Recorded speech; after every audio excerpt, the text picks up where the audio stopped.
स्त्री के पास में, घर की स्त्री के पास में 5 मिनट बैठो और उनसे अपने मन की बात कहो, जरूर कोई ना कोई हल निकल कर सामने आ ही जाता। कोई ना कोई हल जरूर आए, कोई ना कोई हल आपके सम्मुख में निकल कर आएगा। और एक और बात अपने स्मरण में लीजिएगा, अगर आप घर की स्त्री को अपनी कोई बात नहीं बता सकते, घर की नारी को अपने हृदय की बात नहीं बता सकते और विषम परिस्थिति में फंसे हुए, बहुत विषम परिस्थिति, तो अशोक सुंदरी का जो स्थान होता है, देखिए थोड़ा ध्यान दीजिएगा, आप लोग एलईडी पर भी ध्यान देना और आस्था चैनल पर भी ध्यान देना। तो किस स्थान पर हम अपनी विषम परिस्थिति में अगर उसे स्पर्श कर ले, विषम परिस्थिति में अगर कोई तकलीफ की घड़ी चल रही है तो हमारा मात्र स्पर्श और थोड़ी देर वहां स्पर्श कर कर अपने मन की बात को कह देने पर भी हमारी समस्या, हमारा दुख समाप्त होता है। जैसे ये शिवलिंग है, ये जलाधारी है और सामने अशोक सुंदरी का स्थान।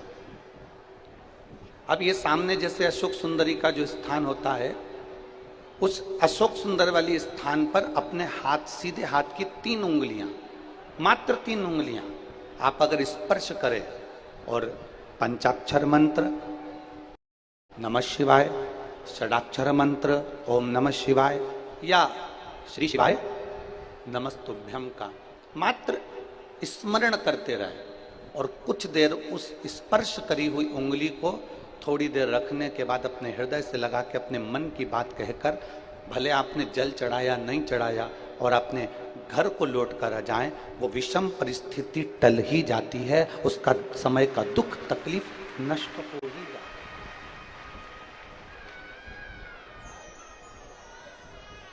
वो एक विषम परिस्थिति को टालने का स्थान है।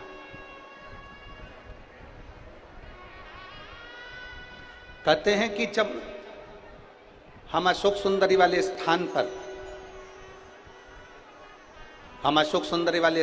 जब हम हाथ का स्पर्श करते हैं, अशोक सुंदरी वाले स्थान पर जब हम हाथ का स्पर्श करते हैं और स्पर्श कर कर जब हम अपने मन की बात कहते हैं, तो वो बात महादेव तक, माता पार्वती के माध्यम से, अशोक सुंदरी के माध्यम से पहुंच जाती है और भोलेनाथ हमारे मन की दशा को जानकर आशीर्वाद दे ही देते हैं। वो विषम परिस्थिति। और शंभु शरने पड़ी मांगू घड़ी रे, दुख का दया करी ने दर्शन।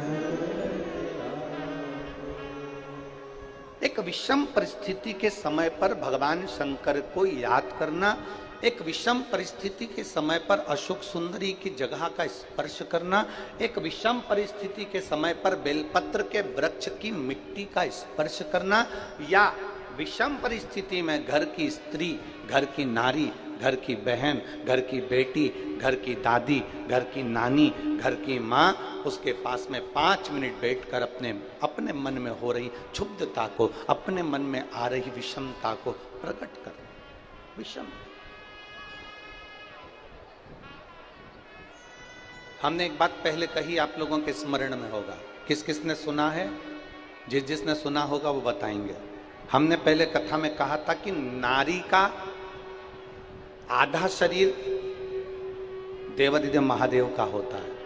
सुना था कि नहीं सुना था? बोलो, जम के तो बोलो। सुना था ना सबने? स्त्री का, नारी का आधा जो स्वरूप है, स्त्री का आधा जो भाग है, स्त्री का आधा जो स्वरूप है, वो पुरुष का अर्थात देवाधिदेव महादेव का भाग है। कई जगह पर कई लोग प्रवचन में कह देते हैं कि अपनी घर की पत्नी को कुछ मत बता। कई लोग कह देते हैं कि अपने घर की स्त्री को कुछ मत बता।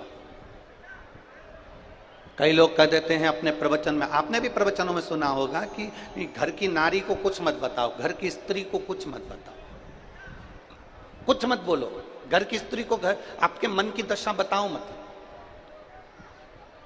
कई लोग प्रवचन में ऐसा कहते हैं, पर शिव महापुराण कभी नहीं कहती। शिव महापुराण कहती है कि जब आपके मन की दशा में कुछ गड़बड़ी चल रही है, आपके हृदय को कहीं ठेस पहुंच रही है, आपकी चित्त वृत्ति को आराम नहीं मिल रहा, आपको बेचैनी हो रही है, आपके हृदय को शांति नहीं है, आपके हृदय को सुकून नहीं है, तो घर में जो स्त्री है, घर में जो नारी है, उसको बैठकर अपने मन की दशा जरूर बताओ, क्योंकि वो स्त्री नहीं, उसमें महादेव का आधा अंश विराजमान है, तुम्हारे हृदय की बात को वो जाने।